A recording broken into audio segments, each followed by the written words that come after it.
할렐루야.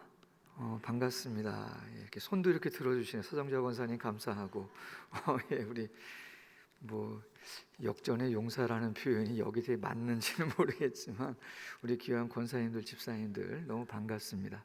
조금 일찍 와서 더 인사드려야 되는데 그게 쉽지는 않더라고요. 그래서 노예에서는 한 개척하고 3년 됐을 때 한 3년 정도 150만 원, 1년은 우리 성소교회에서 생활비를 지원해 주셨었고 2년, 3년째 됐을 때는 한 사례비를 한 150만 원 정도 받다가 그래도 하나님의 은혜로 조금 성장해서 한 200만 원 정도 받을 때 노예에는 생활비 보조 청원이라는 걸 합니다. 매년마다.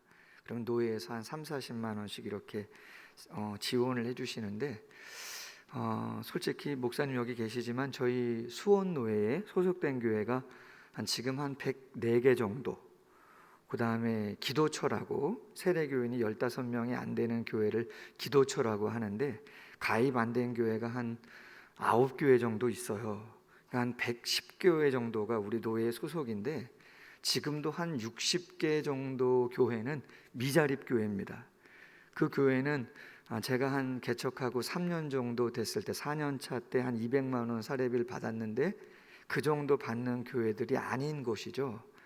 그래서 그냥 마음으로 더 어려운 교회를 좀 도와드리면 좋겠다 생각해서 청원을 안 했더니 노회에서는 자립했구나 그렇게 여기셔가지고 지원을 안 해주시는 거예요. 그래서 더 어려운 교회도 많으니까 그래서 이제 노회에서는 개척 4년 됐을 때 자립교회로 그렇게 역임을 받았고요. 그냥 솔직히 자립 정도는 아니고 아시다시피 좀 시작할 때 규모가 좀 있게 해서 쉽지는 않았는데 코로나 전에 한 2, 3년 전부터 이 정도면 자립교회로 건강한 자립교회로 선포하고 그때도 올해도 마찬가지지만 교회에서 또 사업체에서 개인분들이 후원을 해주시는 분들이 있었는데 한 3년, 4년 정도부터는 나가는 게 더 많았습니다. 선교사님이나 개척교회로 후원하는 그 재정이 들어오는 재정보다 더 많았어 가지고 좀 자립을 선포하면 좋겠다. 또 정중하게 인사도 좀 드리고 그럴 마음이 있었는데 코로나가 와서 좀 쉽지는 않았어요. 그래도 코로나가 한 2년 정도 지나면서도 재정이 이제 마이너스로는 안 가고 이 정도면 그래도 건강한 의미에서 자립을 좀 선포해도 되겠다. 담임 목사 사례도 성소교회에 있을 때 우리 목사님하고 또 장로님들, 성도님들이 잘 대우를 해주셔서 사택도 주셨었고 또 사례도 아이들 양육하는데 부족함 없도록 잘 해주셨어가지고 그 정도 받는다면 이제는 자립해도 되지 뭐. 할렐루야. 그래서 운영위원 되시는 분들하고 그동안 많은 교회나 사업체나 성도님들이 후원을 해주셨는데 다 찾아뵙고 인사드리긴 그렇고 한 5년 정도 이상 그래도 또 개척할 때 큰 힘이 되신 분들한테는 인사를 드리는 게 맞지 않나. 그래서 목사님 연락 드리고 또 이렇게 좀 찾아뵙게 됐습니다. 여전하십니다. 할렐루야. 다 금이 그대로시고 또 중후하시고 서로 감사의 박수 한번 올려드렸으면 좋겠습니다. 감사하고요. 오늘 나누고자 하는 말씀은 개척 초기부터 또 자립했다고 하는 지금도 마찬가지고 아마 주님 앞에 설 때까지도 마음속에서 계속 기도 제목을 삼고 또 고민하면서 가야 하는 그러한 부분이 아니겠는가 하는 생각인데 말씀을 통해서 한번 그 생각이 그 마음이 어떤 것인가를 한번 좀 나누어 보도록 하겠습니다. 먼저 재미난 예화 하나 좀 나누겠습니다. 어느 나라에 남편감을 파는 백화점이 문을 열었다고 합니다. 예화니까 그냥 이해해 주시면 좋겠습니다. 이 백화점에 가면은 마음대로 남편감을 골라서 살 수가 있다고 합니다. 근데 규정이 하나 있는데 이미 거쳐왔던 층으로는 되돌아갈 수 없는 것입니다. 미혼의 두 여성이 꿈에 그리던 남편감을 사려고 백화점을 찾았습니다. 1층에 딱 들어갔더니 말이죠, 직업이 있고 아이들을 좋아하는 남자들이 쫙 진열되어 있는 것입니다. 괜찮은데 1층이 이 정도면 한 층 더 올라갈 필요가 있겠어, 그렇게 생각을 하고 2층으로 갔습니다. 2층에 갔더니 돈을 잘 벌고 아이들도 좋아하고 아주 잘생긴 남자들이 또 쫙 진열이 된 거예요. 야, 아주 좋아. 한번 더 올라가 볼까? 3층에 갔습니다. 그랬더니 거기에는 돈을 잘 벌고 아이를 좋아하고 아주 잘생기고 집안일도 잘하는, 할렐루야, 너무나 좋은 사람들이 쫙 진열되어 있는 곳이죠. 와, 멈출 수 없어. 4층 가자. 4층을 갔더니 와, 돈을 잘 벌고 아이를 좋아하고 잘생기고 집안일을 도와줄 뿐더러 아주 로맨틱한 남자들이 쫙 있는 거예요. 야, 맙소사, 오 마이 갓. 야, 4층이 정도면 5층은 상상을 초월하겠다. 그래서 이제 5층까지 올라갔어요. 문을 딱 열고 들어갔더니 거기는 아무것도 없는 거예요. 그 대신에 안내문이 하나 딱 써 있는데 이렇게 써 있어요. 5층은 비어 있음. 만족을 모르는 당신, 출구는 왼편에 있으니 계단을 따라 쏜살같이 내려가기 바람. 끝. 그렇게 돼 있는 거예요. 뭐 예화니까 이런 백화점이 뭐 세상 어디 있겠어요. 자족, 감사에 대한 묵상이죠. 설교할 때 말씀드렸는데 서두에 개척할 때도 그렇고 지금도 그렇고 앞으로도 평생 제가 기도 제목 삼고 싸워야 하는 거 아니겠는가. 개척 전에 제 신대원 동기들, 제가 어디를 가든지 늘 막내더라고요. 신학을 좀 일찍 해서 그런지 늘 막내입니다, 어디 가든지. 근데 제 동기들이 한 10명이 더 되는데 지금도 교제를 합니다. 1년에 뭐 한 두세 번은 만나는데 축구를 좋아하잖아요, 제가. 그래서 축구 선교를 합니다, 캄보디아에. 그래서 매년 캄보디아에 축구 선교를 하러 좀 가기도 하고 했었는데 코로나 때문에 못 가는데, 그 동기들 가운데는 부임한 담임 목사님으로 부임한 동기들도 있지만 절반 이상은 개척을 했거든요. 그래서 제가 개척을 앞두고 한 3박 4일 정도 전국 투어를 했습니다. 뭐 대구도 가고 양산도 가고 거제도 가고 전라도 광주도 가고 개척을 한 동기들을 다니면서 좋은 소스를 제가 좀 받고자 좋은 조언 좀 해달라, 뭐 이런저런 얘기를 했어요. 근데 제가 개인적으로 제일 존경하기도 하고 좋아하는 형님 같은 동기가 있는데 개척하는데 뭐가 제일 힘드냐 그랬더니 동기가 그런 얘기를 했어요. 옆에 안 보는 게 제일 힘들더라, 그런 이야기를 해요. 그게 무슨 얘기냐 그랬더니 옆에 있는 교회들, 좀 규모가 있는 교회, 뭐 그럴 수 있잖아요, 그렇죠? 영향력 있는 교회, 또 자신도 배울 만큼 배웠고 애쓸 만큼 애썼는데 늦게 개척한 교회가 성장하거나 많은 그러한 것들을 노예 안에서 보게 되는데 그것들을 안 보고 그냥 오직 주님만 보고 나에게 주어진 시간과 상황에 대해서 감사하고 자족하고 감당한다는 것이 그렇게 쉬운 거는 아니라 옆에 안 보는 게 제일 쉽지 않았다고 그렇게 이야기하더라고요. 어떤 마음을 갖고 살아가는 것이 가장 행복하고 온전한가? 특별히 우리 모두는 예수님 안에서 성도로 부름을 받았는데 도대체 구별된 그 거룩한 삶이 어떤 것인가? 시편 16편 3절에 보니까 땅에 있는 성도들은 존귀한 자들이니 나의 모든 즐거움이 그들에게 있도다. 이사야 32장 8절에 보니까 존귀한 자는 존귀한 일을 계획하나니 그는 항상 존귀한 일에 서리라, 그렇게 이야기합니다. 성도는 존귀한 자라는 것이죠. 존귀한 자로 부름을 받아서 그 존귀함으로 인해서 기뻐할 수 있는 자들이고, 존귀한 일들을 계획하고 그 존귀한 일로 인해서 든든히 서가는 자들이라고 성경이 이야기하는 거예요. 그런데 가끔은 옆에를 보면 마음이 흔들리죠. 든든히 서야 되는데 마음이 막 요동치는 곳이죠. 기뻐하고 감사해야 되는데 기쁨과 감사보다는 왠지 왜 나한테는 그러시는가, 뭐 이런 생각들을 많이 하게 돼서 그 기쁨과 감사를 잃어버리는 경우가 상당히 많이 있다는 거예요. 뭐 교회를 보든지 내 자신을 보든지 뭐 자녀를 보든지 늘 일상 있는 일들인데 쉽지 않은 부분들이 있는 것이죠. 어떻게 해야 그 기쁨, 또 주님이 존귀하게 여기시는 일들을 통해서 든든히 서갈 수 있는가라고 하는 것이죠. 두 가지 제목으로 한번 말씀 나누려고 하는데, 역시 첫 번째는 자족과 감사라고 하는 제목입니다. 여러분, 오늘 본문 너무 잘 아시는 말씀이에요. 이스라엘이 가나안 땅 정복하고 땅을 분배하고 있습니다. 정복이 7년이고 분배가 8년입니다. 쉽지 않죠.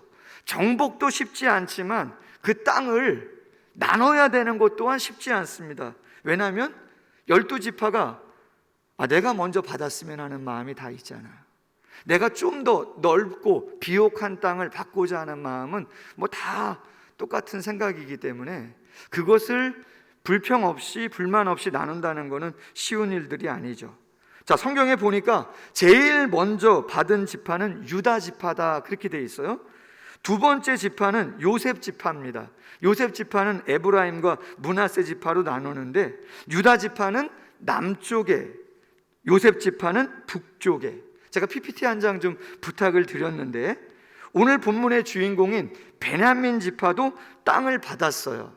11절 하반절에 보면 뭐라고 되어 있냐면 유다 지파와 요셉 자손의 중간이라, 그렇게 되어 있어요. 그렇죠? 뭐 우리 성서교회 할렐루야 실력 있으시잖아요. 성경 공부들 잘 하셨는데 또 목사님 통해서도 잘 받으실 줄로 아는데, 가만히 보시면 북쪽에는, 그렇죠? 므낫세와 에브라임 지파, 영토가 크죠. 남쪽에는 유다 지파, 그 중간에 시므온이 있는데 나중에 저 시므온 지파는 사라지면서 유다 지파에 흡수가 되어집니다. 그러니까 북쪽은 요셉 지파 땅이 제일 넓고 남쪽은 유다 자손의 지파 땅이 제일 넓어요. 그런데 베냐민 지파는 어떻게 되어 있어요? 요셉 지파와 유다 지파에 어디에 끼어 있다고요? 중간에 아주 조그만하게 끼어 있다 말입니다. 자, 유다 지파와 요셉 자손은 땅만 큰 자손이 아니에요. 가장 강력하고 인구도 많고 하나님께 복을 많이 받은 지파들입니다. 창세기 49장, 야곱이 죽을 때 12아들에게 축복했는데 하나님의 섭리 속에서 그대로 이루어지죠. 자, 유다 자손에게는 뭐라고 말씀하셨는가? 내 형제의 찬송이 되게 하겠다. 원수의 목을 잡을 것이다. 아버지의 아들들이 내게 절을 할 것이다. 유다는 사자 새끼, 암사자, 수사자가 될 것이다. 누가 범할 수 있겠느냐? 통치자의 지팡이가 떠나지 않을 것이다. 모든 백성이 복종하게 될 것이다. 그렇게 축복을 했어요. 자, 요셉 자손은 뭐라고 축복했는가? 무성한 가지가 될 것이다. 샘 곁에 심기워진다. 담장을 넘어갈 것이다. 활이 굳셀 것이다. 전능자 이스라엘의 하나님이 힘이 되어질 것이다. 복을 주실 것이고 축복이 머리로 돌아가게 할 것이다. 할렐루야. 최고죠. 뭐 당할 사람도 없고 으뜸이고 존경받는다는 이야기죠. 자, 그렇다면 강성한 유다와 요셉 자손 사이에 낀 베냐민은 어떤가라고 하는 거예요. 여러분, 베냐민은 아시다시피 야곱의 12번째 아들입니다. 가장 어리고 유약하죠. 태어날 때 어머님이 돌아가셨잖아요. 인간적으로 생각하면 어머님의 사랑을 그렇게 많이 받지도 못하고 자란 연약한 지파의 사람입니다. 하나님이 불공평하시나? 근데 여러분, 가만히 생각해 보세요. 이스라엘의 역사를 보시면 늘 그 북쪽의 요셉 지파와 남쪽의 유다 지파가 정치적으로 많이 대립하는 모습들을 이스라엘의 역사 가운데 보게 되어집니다. 그렇죠? 사울을 쫓아가는, 혹은 다윗을 쫓아가는 그 두 지파가 늘 으르렁거리면서 쉽지 않은 모습들을 보게 된다는 거죠. 자, 그런데 하나님께서 말이에요, 요셉 지파도 아니고 유다 지파도 아닌 이스라엘의 초대 왕을 어느 지파에서 뽑습니까? 그렇죠. 사울 왕이 베냐민 지파 사람이다라고 하는 거예요. 그럼 하나님께서 왜 많고 많은 지파 사람 중에 베냐민 지파에 있는 그 사울이라고 하는 사람, 뭐 나중에 결말은 좋지 않지만 하나님이 선한 의도로 사울을 세우셨는데 왜 그 사람을 세웠을까? 그렇죠. 그것은 사명이죠. 북쪽과 남쪽에 중간에 끼어 있지만 윤활유 역할을 통해서 잘 하나님의 역사와 섭리를 이루어 가라고 사명을 주시고 베냐민 지파를 부르시고 거기 중간에 위치를 두신 것이죠. 저는 말씀을 묵상하면서 생각해 봤어요. 여러분, 속담에 이런 말 있잖아요. 남의 떡이 더 커 보이거든요. 항상 남의 떡이 더 커 보여요. 그래서 자족과 감사가 쉽지 않고 늘 아쉽죠. 늘 안타깝고 조금 더 나가면 불평이고 원망이 되게 되죠. 솔로몬이 이렇게 말합니다. 전도서 5장 10절에 은을 사랑하는 자는 은으로 만족하지 못하고 풍요를 사랑하는 자는 소득으로 만족하지 아니하나니 이것도 헛되도다, 이런 거죠. 우리가 주님의 일을 하는데도 거의 비슷하다라고 하는 거예요. 여러분, 제가 개척을 했는데 처음에 한 9년 전이죠. 뭐 아시다시피 저희 가족 중심으로, 내 식구 중심으로 개척을 했는데요, 한 20명 넘어갈 때가 되게 좀 어려웠어요. 뭐 가족들도 좀 몇 분 오시고 지인들도 오고 해서 뭐 한 15명 정도까지는 그냥 한 6개월이 넘어가니까 좀 모이더라고요. 우리 식구 포함해서 말이에요. 근데 한 15명 정도 되고 나니까 그 다음에는 올 사람이 없어요. 솔직히 그 15명도 온다고 얘기하신 게 아니고 개척하고 나니까 이제 뭐 좀 이렇게 오신 거거든요. 야, 진짜 생짜배기가 와야 되는 거예요, 동네에서. 근데 열심히 전도하고 기도하고 뭐 하는 중에 처음으로 오신 분이 누구냐면은 우울증 환자세요. 우울증 환자. 초신자인데 정신이 왔다 갔다 하시는 분이에요. 알코올 중독이기도 하고. 이분이 제일 처음 사랑을 그리는 교회 새벽 예배를 나오셨는데 이분이 혼자 사세요. 남편 있는데 사별했고 자녀는 없고 외로운 분이에요. 근데 제가 이제 예배 전에 준비 기도를 하잖아요. 강단에 올라오기 전에. 그럼 이분은 얘기를 하고 싶어가지고 꼭 말을 걸어요. 5시 반 예배잖아요. 그럼 나가서 준비 기도하고 있으면 꼭 저를 불러. 목사님. 그래서 제가 처음에는 아는 채를 왜요? 무슨 일 있나 해서 그건 당신 얘기하고 싶은 거예요. 그냥 뭐 예배가 뭔지도 모르고 말이에요. 조금 지났는데 부부가 등록을 했어요. 여러분, 개척교회는 이단 아니면 다 좋아합니다. 뭐 이단도 좋아하시는 분들이 있을 수 있는데 누구든지 좋다는 거죠. 근데 두 분이 오후 예배에 오셨는데 예배가 끝났어요. 한 60대 초반의 부부신데 좀 특이해요, 느낌이. 아니나 다를까 처음 날 오셨는데 등록카드를 쓰신 거예요. 그래서 야, 특이하다 저분들. 근데 그 남편 되시는 분이 예배가 끝났는데 조용히 저한테 할 말이 있다 그러면서 오셨는데 뭐라고 말씀하시냐면 목사님, 저희가 좀 어렵습니다. 사는 게 좀 도와주실 수 있냐고. 아니, 교회를 처음 오셨는데 처음 등록카드를 쓰셨는데 첫 이야기하시는 게 뭐 좀 어려워서 도와주실 수 있냐는 거예요. 여러분, 여러 가지 이야기가 생각이 지나가는데 예수님이신가? 여러분, 그런 생각 그냥 들게 돼 있어요. 시험하시나? 그래서 모든 재정은 통장을 통해서 계좌이체를 교회가 다 지금도 마찬가지지만 그렇게 해서 제가 그럼 주일이기 때문에 현금 드리긴 그러고 주일날 제가 계좌 주시면 붙이겠다. 그래서 3만 원을 월요일날 제가 붙여드렸어요. 그리고 났더니 신방을 한번 와주셨으면 좋겠다는 거예요. 그러면 당연히 등록하셨으니까 신방 가야죠. 그리고 주소를 알려주셔서 찾아갔는데 사모하고 둘이 9년 정도 전이지만 연탄을 떼시더라고요. 그리고 부엌 하나, 방 하나, 딱 단칸방. 근데 딱 들어갔는데 말이에요, 이분들이 두 분 다 알코올 중독인 거예요. 해롱해롱하고 계신 거예요. 그리고 발도 어디다 이렇게 디딜 데가 별로 없어요. 너무나 누추하고 막 벌레가 막 다니고 사방에 다 곰팡이가 폈어요. 그래서 냄새는 너무 지독하고 진짜 와, 어떻게 이렇게 하고 사시나. 그래도 신방 갔으니까 가서 이런저런 얘기하고 예배 드리고 나왔는데 말이에요, 아쉽지 않더라고요. 그래서 뭐 재정이 넉넉하진 않지만 그래도 그냥 도배하고 장판 정도는 좀 해드렸어요. 새롭게 해드리고 그리고 저녁도 초대도 해서 또 식사도 하고 그랬는데, 한 1년 정도 있으시다가 두 분이 사이가 안 좋으셔가지고 결국은 이제 헤어지셨는데, 한 분은 최고학부 나오신 분입니다, 저희 나라에. 한 분은 글을 쓰셔가지고 등단도 하신 분이에요.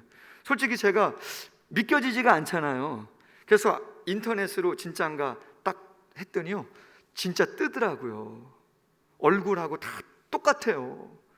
근데 사연이 많아가지고 거기까지 오신 거죠. 제가 무슨 생각을 했겠어요? 아니, 하나님 그래도 뭐 개척해서 많은 사람들을 품고 전도하고 구원을 시키려고 하지만, 개척교회 그래도 조금 힘이 될 만한 분들 좀 보내주시면 안 되나요? 여러분, 그쵸? 저도 그런 기도가 나오더라고요, 솔직히는. 그래서 하나님 같이 기도하고 전도하고 힘이 될 만한 분들 좀 보내주시면 좋겠는데, 뭐 첫 번째 나오신 분이 목사님한테 새벽 기도에 말 거시고 우울증에, 두 분은 또 알코올 중독이시고, 야, 참 쉽지 않다 그러면서 뭐 원망까지는 아니지만 그랬단 말이죠. 근데 그때 하나님이 주신 말씀이, 마음이 그런 거예요. 홍 목사, 자족해라. 그래도 감사하고 본질 붙잡고 동기 찾아갔을 때 동기가 했던 말 꼭 기억해라.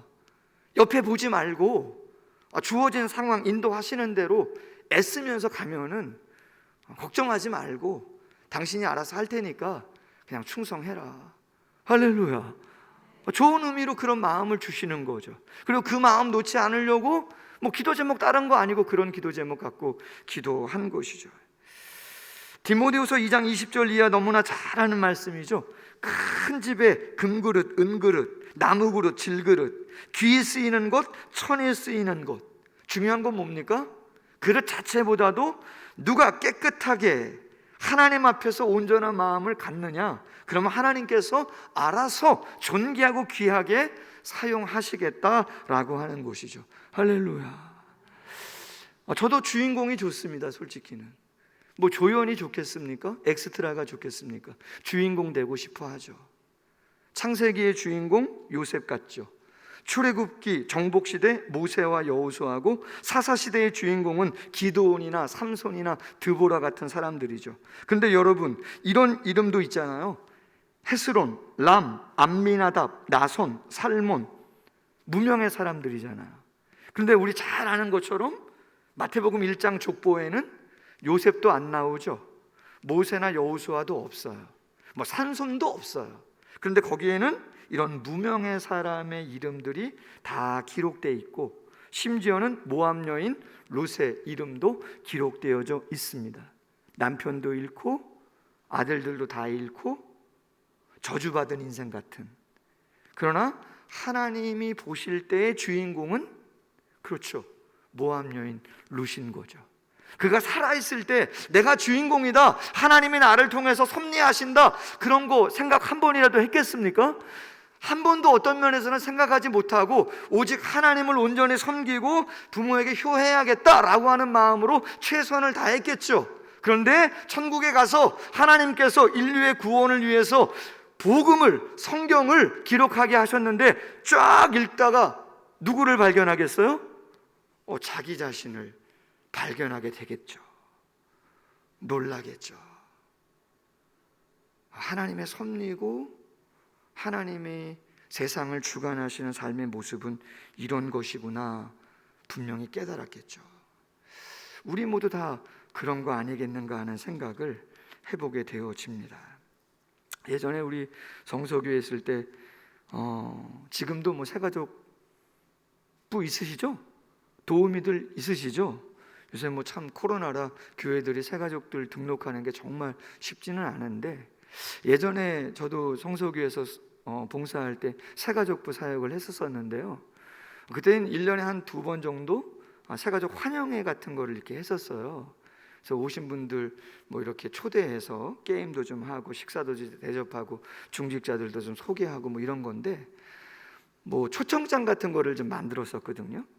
근데 그거를 어디서 뭐 사서 하는 건 아니고, 사다가 이렇게 자르고 붙이고 뭐 이렇게 리본도 붙이고 막 그런 거를 했었는데, 다 권사님들이시잖아요. 거의 다 중직자시기도 하고 리더들 위치에 있는 분들이 다 도우미들을 애써 주셨는데, 한 번은 그런 일을 막 하는데 어느 권사님으로 기억하는데 그런 말씀하셨어요. 아니 목사님, 굳이 이렇게까지 자질구레한 일을 저희가 해야 됩니까? 그런 말씀을 하셨어요.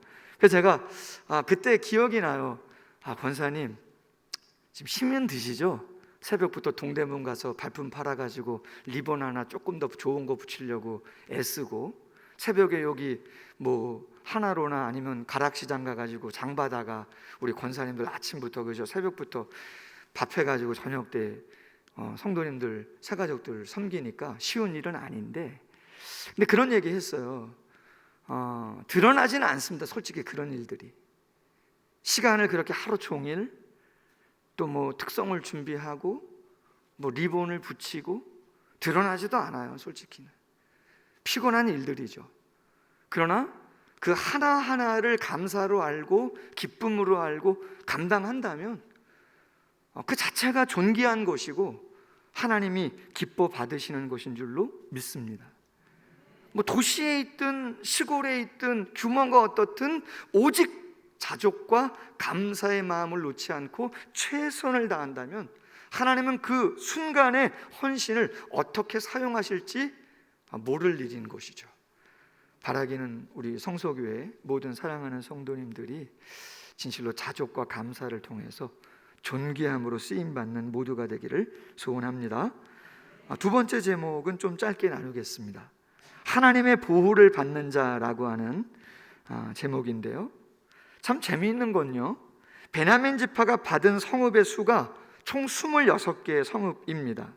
근데 중간에 끼어 있다고 말씀을 드렸는데, 베냐민 지파가 얻은 그 땅은 거의 다가 험한 중앙 산지에 있는 고원지대입니다. 경작지가 아니에요. 고산지대이기 때문에 뭐 비가 많이 온 것을 저장하기도 어렵고 비옥하지도 않고 해안가라 무슨 뭐 무역을 할 수 있는 그런 땅도 아니라는 것이죠. 그냥 강원도 산골 같은 그런 땅이라고 생각하시면 됩니다. 자, 그런데 특징이 있습니다. 베냐민 지파가 받은 그 산악지대가 특징이 있어요. 무슨 특징이 있냐면 낯익은 지명들이 나옵니다. 몇 개가 다는 읽지 못하겠고, 22절에 여러분 낯익은 지명이 나오죠. 생소한 지명도 있지만 낯익은 지명이 뭐가 있어요? 베델이 있어요. 베델. 25절에는 기브온이 있습니다. 기브온. 28절에는 예루살렘이 있습니다. 여러분 베델은 야곱이 라반의 집으로 피신 가다가 꿈을 꾸고 천사를 만난 곳이에요. 기브온 산당, 솔로몬이 왕이 되고 1000번제를 통해서 놀라운 하나님의 지혜를 얻었던 곳이 기브온입니다. 예루살렘은 말할 것도 없이 다윗이 이스라엘의 수도로 정한 성전이 있는 곳입니다. 베냐민 지파의 땅은 넓거나 크기나 뭐 기름지거나 뭐 육안으로 봤을 때 좋을 만한 게 별로 없는 땅이에요. 그런데 영적인 땅이라는 거죠. 중앙에 위치해 있어요. 예배하러 오는 장소, 하나님의 임재를 경험하는 장소, 하나님이 특별히 사랑하시고 보호하시는 곳이라는 것이죠. 모세가 죽을 때 베냐민 지파를 위해서 축복 기도를 했는데 뭐라고 기도했는가? 신명기 33장 12절에 이렇게 기록되어 있습니다. 베냐민에 대하여는 일러스되 여호와의 사랑을 입은 자는 그 곁에 안전히 살리로다. 여호와께서 그를 날이 마치도록 보호하시고 그를 자기 어깨 사이에 있게 하시리로다. 할렐루야. 그렇게 축복을 했어요. 여호와의 사랑을 입은 자여 그의 곁에 안전히 살리로다. 그의 날이 마치도록 하나님이 보호해 주시겠다. 그리고 어깨 사이에 그를 두도록 하나님께서 역사하시겠다. 그렇게 이야기하는 거죠.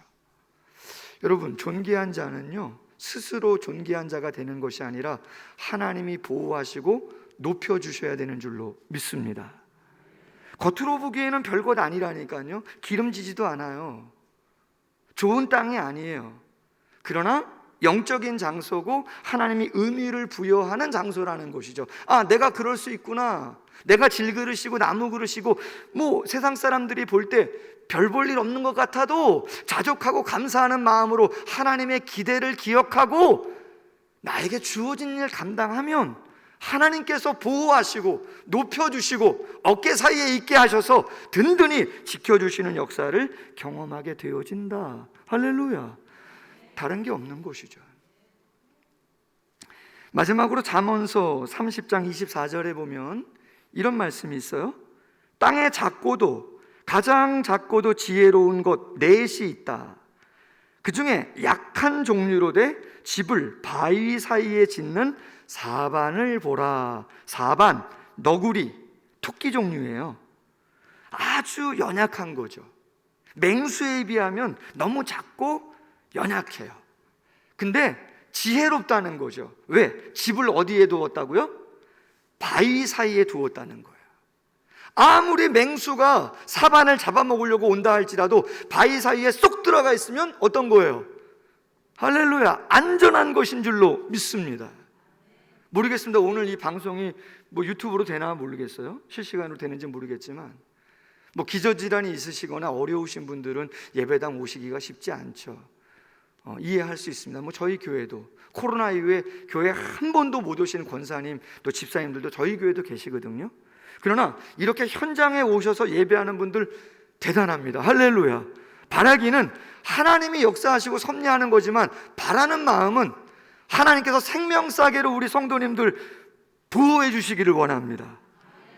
영적인 시간에, 영적인 자리에 하나님을 신뢰하고 어떠한 일이든 충성하고자 하는 자들, 하나님께서 베냐민 지파에게 약속하신 그 보호하심과 든든하게 하심과 높여주심이 경험되는 축복의 삶이 될 수 있기를 소원합니다. 내 스스로 응원하는 게 아니고 말씀 붙잡고 말씀으로 응원하는 거 아니겠습니까? 말씀은 당신이 하신 말씀이기 때문에 하나님께서 응답하시고 역사하실 줄로 믿습니다. 말씀을 좀 맺겠습니다. 한 9년 정도 지났고 앞으로 모르겠습니다. 하나님이 하실 일이지만 한 70 정도에 은퇴한다면 한 20년 정도가 더 남은 건데요. 처음 시작할 때도 그렇고 지금도 그렇습니다. 그리고 앞으로도 제 안에서 늘 싸워야 하는 기도의 제목은 자족과 감사고 그리고 하나님의 보호하심을 신뢰하고 옆에 보지 않고 애쓰는 것일 것인데 부족함이 있죠. 그러나 혹 기억나시고 생각나신다면 홍 목사님 사랑을 그리는 교회가 존귀하게 쓰임받을 수 있도록 그리고 그 교회를 위해서 애쓰고 헌신해 주었던 우리 성소교회도 지금도 잘하고 계시지만 또 존귀하게 사용하시지만 앞으로도 더욱더 존귀하게 쓰임받아서 하나님의 보호와 든든하심을 받는 교회가 되게 해달라고 그렇게 같이 기도했으면 좋겠습니다. 할렐루야. 한번 기도 제목 나눴으니까 같이 한번 말씀 묵상하면서 한번 기도하고 제가 마무리 기도하고 한번 축도함으로 예배를 마치겠습니다. 같이 기도하겠습니다. 오 하나님 아버지, 당신의 귀한 말씀을 같이 나눴습니다. 이 땅의 많은 것들 불완전합니다. 약해 보이고 아쉽고 안타까운 모습들 많이 있습니다. 그러나 하나님께서 우리를 하나님의 섭리와 계획 속에서 부르시고 사명을 주셨습니다. 요셉 지파, 유다 지파 대단한 지파들입니다. 그 중간에 끼어있는 베냐민 지파, 땅이 비옥하지도 않고 넓지도 않고 뭔가 마음껏 활동할 수 있는 그러한 지대도 아닙니다. 그러나 하나님께서 사명을 주시고 충성되이 여기셔서 하나님이 보호하시겠다, 높이시겠다, 기뻐할 수 있도록 하시겠다 말씀해 주셨사오니 하나님 그 말씀을 신뢰하고 우리에게 주어진 것들 드러나든 드러나지 않든 큰 일이든 작은 일이든 변함없이 신실하게 당신을 위하여 했으며 나아갈 수 있는 우리 모두가 될 수 있도록 하나님의 성령께서 함께하여 주옵소서. 받은 사랑이 큽니다. 받은 사랑이 귀합니다. 성소교회를 축복하시고 담임 목사님이와 장로님들과 모든 권사님들과 집사님들과 어린 영혼에 이르기까지 모두를 마음껏 축복하시고 하나님 존귀한 자로 쓰임받아 하나님의 놀라운 축복 가운데 거하는 아름다운 삶과 아름다운 교회가 되어질 수 있도록 하나님의 성령께서 함께하여 주시옵소서. 아멘. 감사합니다. 아멘. 하나님 아버지,